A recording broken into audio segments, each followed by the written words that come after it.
ان حرمت والے مہینوں کا تذکرہ کرتے ہوئے کیا ارشاد فرمایا، کیا سبق دیا ہے، مالک کائنات نے اس بات کو سمجھے۔ اللہ رب العالمین نے اعلان فرمایا یہ 12 مہینے میں نے بنائے، 12 مہینوں میں 4 حرمت والے بنا دیے،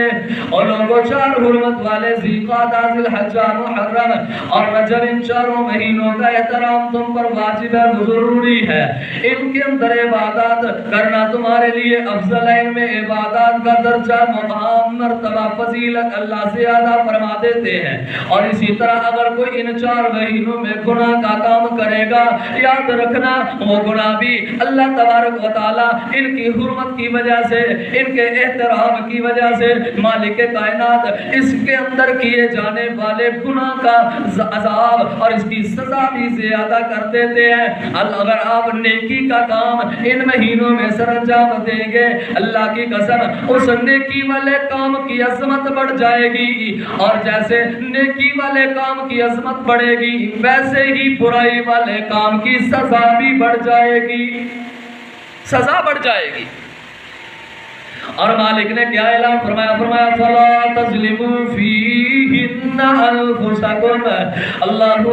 اللہ پاک نے ہمیں آگاہ کر دیا، حکم دے دیا، فرمایا فَلَا تَظْلِمُوا فِيهِنَّ أَنفُسَكُمْ۔ سورہ توبہ آیت نمبر 36 اللہ پاک اعلان فرما کے بتا رہا، فرمایا او مسلمانوں تم ان مہینوں میں اپنی جانوں پر ظلم نہ کرنا،